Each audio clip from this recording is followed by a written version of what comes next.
Hey Tankers, it's Ace Dallenbach back with another one of my detailed description videos of the Centurion Mk.7/1, which is the Tier 9 medium tank in the British line. And the Centurion really has some really cool and unique features that make it also very fun to play. It plays very similar to a sniper tank, and that's what this tank is. It's got some impressive accuracy on it. Rate of fire's not too good, and this is kind of where they had to balance it a little bit. Armor-wise, it's okay, but where this tank really excels at is as a sniper tank. It is a very powerful and very dangerous vehicle in the right hands, and especially when it's in Tier 9. And the reason why this tank is so dangerous is because of its gun. Now, the Royal Ordnance L7A1 has been the basis of a lot of tanks. A lot of the 105mm that are in the game are actually based off of this actual gun that was made by the British, and the Centurion was considered probably one of the best tanks ever made.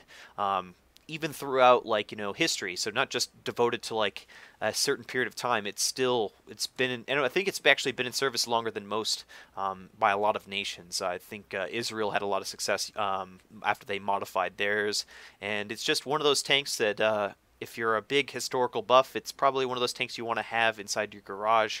And if we take a good close look at this gun, it's really, really impressive. And where it really shines in my mind is the Hesh rounds, which are a different type of high explosive round that actually pack a little bit more penetration, but still pack the same amount of wallop as an HE round. Usually, using HE is usually used for soft targets. The penetration is usually not there, and you just usually avoid using it. But 210 penetration is actually respectable enough that you can actually pen most vehicles.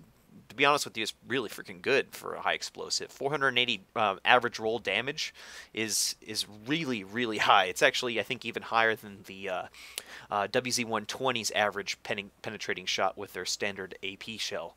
So it's one of those weapons that, if used in the right situation, you can really, really turn the tide and really mess up a lot of enemy tanks quickly, despite its low rate of fire, which really helps boost its DPM substantially in certain situations. It is a gold shell, so you've got to be careful on when you use it and when you don't. But the APCR as its standard shell is also got a lot of penetration. 268 is right in there where it needs to be, and a .32 accuracy on a Tier 9 is really, really good. So it's a laser, really good velocity on the gun. I can't say enough about how powerful this weapon is in the right hands and in the right situation. So let's just kind of take a look at some of the other stats that we need to, of note, look at here. Armor-wise, just okay. The hull armor in the back is 31, which is nothing. 50 on the sides, which is almost nothing. And if you can see here, too, it's pretty much a flat slab. So you're not going to really want to brawl with this tank up too close, or try to expose as little as you can of the sides, because any shots that get hit in this tank, it's going to go straight through it. The turret armor at 152 is a little bit better, and I do notice that the mantlet does bounce some shells, but it is a relatively small mantlet. There's a lot of the turret that can be penetrated, so at a distance it's really going to kind of benefit a little bit more from that, but nonetheless it's really good. As for crew skills, I'm still kind of working up my crew to get it set up. I've kind of gone with camouflage because it is a sniper vehicle. The camouflage bonus seems to make a little bit more sense to me, and I'm going with 6th Sense right off the bat. I will eventually be going with repairs, but I thought Brothers in Arms also a good fit. As for damage types, I haven't really experienced one certain damage over another. Again, I haven't played too much of the British line to really notice a pattern, but overall it seems to perform incredibly well.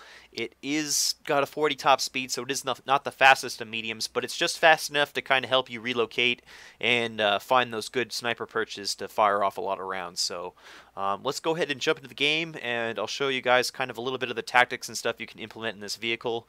But if you're familiar with any type of sniper vehicle, it's very similar. The only thing you have to really be careful of, as I mentioned, is that slower rate of fire. So let's go ahead and jump in and check that out.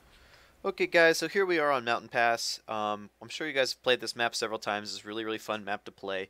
You have about 4 different approaches you can take. There's the northern approach up here in the north, where most tanks just head straight through. Usually heavies and TDs and stuff are situated and fight over the mountainous area. Also, same kind of thing, a little bit of heavies and TDs and a lot of skirmish action going over the bridge. Lights and mediums usually have a tendency to rush in between and spot on these opposing flanks. And down here in the south, you'll see a hodgepodge mix of either mediums, TDs, or heavies as kind of the all-around flank. But for this game, we seem pretty balanced in terms of the vehicle type size. There's no artillery, which is also kind of a nice thing, so I don't have to worry about too much about where I'm situated. It just kind of helps me stay focused on what's in front of me. I'm kind of debating on where to go here, and ultimately I decided the best place for me to go would be to close the gap down there at the J2 section of the map, in that hodgepodge area, and see what I do. Approaching and crossing this area, as I mentioned before, you gotta be really careful. A lot of lights kind of have a tendency to run through here, so I like to be careful and just cross in here. I think a round comes in here. Yeah, hits it, my friend. I'm okay. But nonetheless, you gotta be careful crossing that pathway. You can see the lights and stuff, so if you can't do it early on, you're probably better off not doing it. And I get off a quick round on that Comet and chunk him for 429 real fast, and I'm now perfectly in position. Now, usually, fighting up close like this is not the best of tactics to be implementing with the 7/1, but I think this is a good example of just showing how much damage you can do with the Hesh rounds.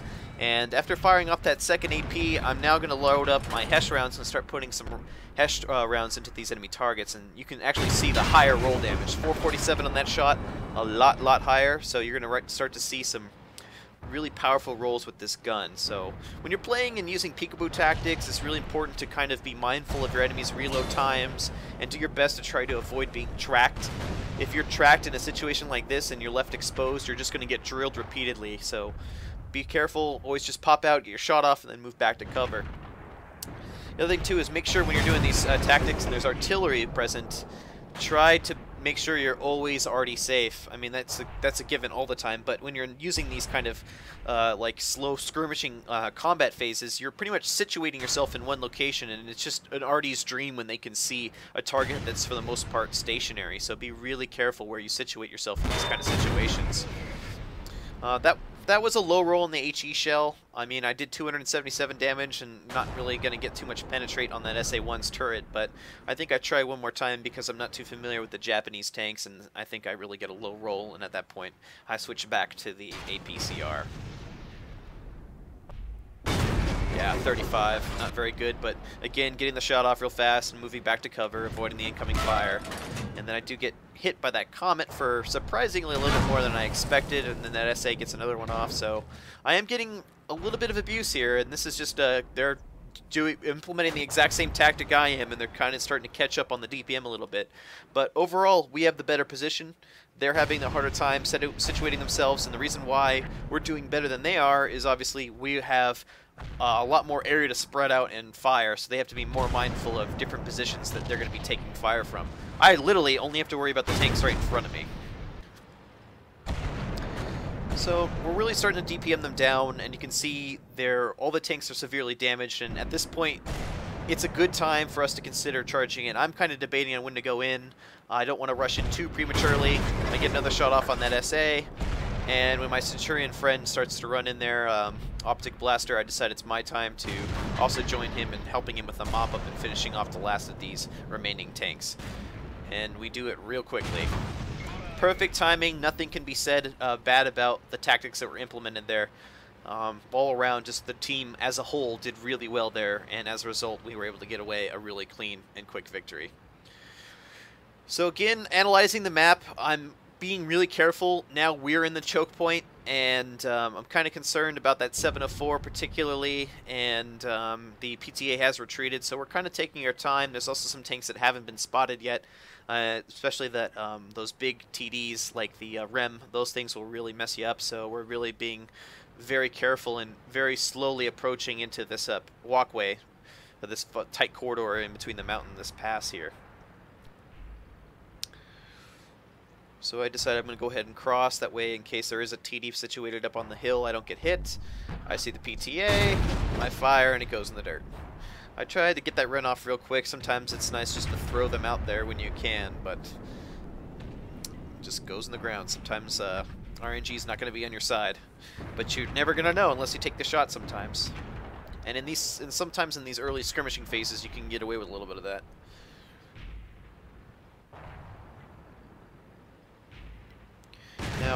when I'm platooned here with my other Centurion friend here, Optic Blaster, I'm trying to be really careful not to situate myself behind him. You really, when you're platooned, you want to be careful and be aware of where your guns are. If you're going to stack up, try not to situate yourself where if your teammate needs to back up, he's going to get shot by your opponent, and or you're going to cause issues. Also, stacking up too sometimes is dangerous when you're in open areas when there's artillery, so be careful when you implement it. But there again, using that Hesh round on that light rim and getting a 455 roll, which was really nice, and then I load up one more for overkill and finish off that rim real quickly. 2 kills with 3,166 damage. I feel really good right now with 10 hits. This has definitely proven to be a very good game for me in terms of my WN8, so I'm really happy. And now I'm just going to go ahead and see if I can get some extra damage in here. There's the IS-8. I still have my Hesh rounds loaded, and with that rear armor exposed, it's going to be fun. 518, that's a huge roll on that target. And the thing that HE is also, since Hesh is an HE type round, you're going to see module damage. You're going to see dead crew skills, burning engines, those kind of things when you're using these rounds even more, because you're going to see more critical damage on top of that extra damage. And boom, we finish off the last of that IS-8 in a big, huge fireball. And that's pretty much all we have to see here on this map. I don't get off another shot, and we finish with 13 hits and 4,369 damage on a really, really good game. So I'm going to go ahead and skip ahead to another match where you can actually see a little bit of the sniper, tactics and stuff being implemented. It isn't necessarily a win, but I really played well, and I think it's another good example we can use to kind of show you guys how best to use the tank in certain situations. Okay guys, so here we are on Westfield. Westfield is probably one of my favorite maps to play in this tank because of the you can really start to see how impressive the gun is at distances. And this perch up here that overlooks a bridge is probably really notorious for campers for this exact reason. And I mean, maybe a little bit of a kind of a simple tactic to employ, but nonetheless, in a pub game, you can't really, if you can't beat them, join them. And in this situation, you're really going to see how far and how powerful and how quick this gun shoots, and how it's so situational and where you can use that that powerful AP round at distances. So I'm just going to situate myself here up on this perch, kind of see what happens, and just pretty much camping and just waiting to see what evolves. We do have the VK-2801 over there, and usually you'll see some lights or some kind run around up here. So it's always a good idea to just kind of take out those threats and get rid of those enemy targets that kind of seem to want to run the gauntlet, and those newbie players that run in, and I think we get a little bit of those. I think a couple lights run through the lower town here pretty shortly. And sure enough, there they are. T-21 on the move. Nice, good shot. 347 damage. I'd bounce around. Just getting back into cover after I get that shot off. Since I don't have 6th Sense on this tank right now, I'm still really being careful and just doing my best to avoid getting hit. And there's also a few artillery pieces, and sitting in a sniper's position such as this, you will be exposed to artillery. So it's always a good idea to be very careful when you are situating yourself as a sniper, because you don't want to, you want to literally fire and just duck back to cover and make sure you're still moving until at least you've re-camoed again. So now with both of those lights gone and removed from play, that Panther's going to go ahead and move up, and I'm going to re-situate myself back up on that perch and just kind of see what happens. And now with the 1390 scouting too, probably going to get some shots here in a second. I did receive fire, so we know there's another tank out there. Now, at a certain point, you cannot just sit here. I will eventually move out from this position and just kind of use that long rise to just kind of continuously advance. And I think as that Panther crosses around the corner there, I think it is a good time for me to go ahead and move forward, even though not all the targets have been necessarily spotted. And sure enough, there they are, sitting nice and low on the hill. And it looks like I don't have angles, but if you don't have an angle for a shot, just keep moving. That's exactly what I'm going to do, is just kind of close the distance here, kind of hug this zero column as much as I can to keep as much distance as I can, and use these trees here, which make for nice camouflage for shooting.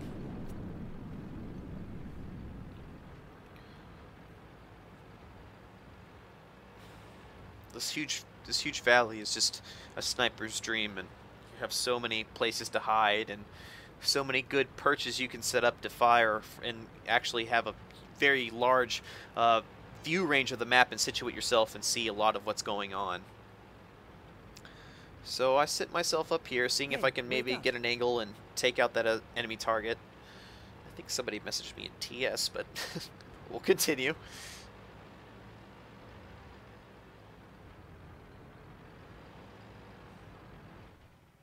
And we do see that REM tank. I still have AP loaded, so I do get off that one shot, and it seems like I'm getting a little bit punished from being spotted by something, and this is where having Sixth Sense would have been nice.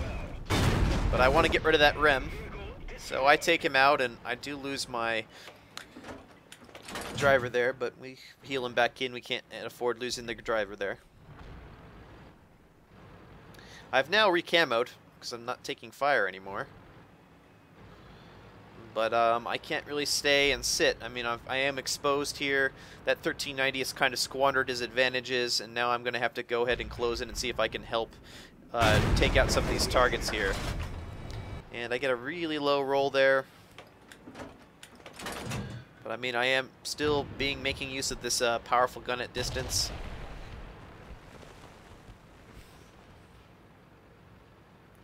And that's about 50 kph down the hill. That's about as fast as you're going to go in this thing.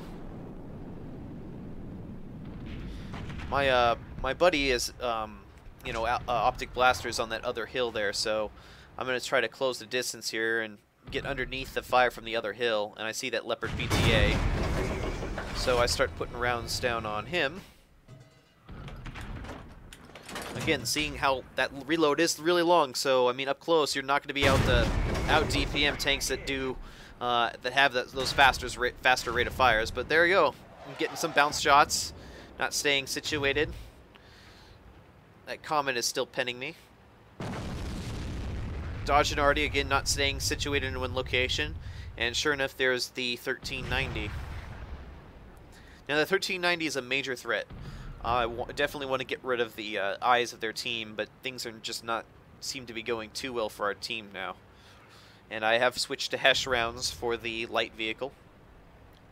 Now you can see, like, on paper, things do not look like they're going to go well for me. But I just back up, situate myself, wait for him to expose himself and chase after that Centurion. And I put a round in the back for 498. He takes a shot from the Centurion. And I'm going to close in and finish him off with this last round, hopefully. And boom. 2 Hesh rounds and 1 assist from my opponent, and that full HP light tank is gone. I think that's about all the success I have in this match, but again, just really good examples of how to effectively play this tank and certain tactics you want to employ. I mean, obviously it didn't work out for our team, but the tactics that were implemented with this tank were probably about as good as you're going to get. Again, hitting that Lorraine for a good chunk. I take fire, my auto extinguisher goes off, and then I just lose to that autoloader. So it's just one of those, well, just one of those things. Everyone has their good luck matches, and sometimes you just don't have the ones you want. But nonetheless, I thought it was still a good example to show, and it's just kind of how this tank is effective at distances and when you shouldn't use your Hesh rounds. So thanks again so much for watching. Please subscribe to my channel if you're interested in more of my videos, and feel free to leave any constructive comments you'd like about future things you'd like to see, or any critiques you have about my content. Thank you so much. This is Ace Dollbach signing off.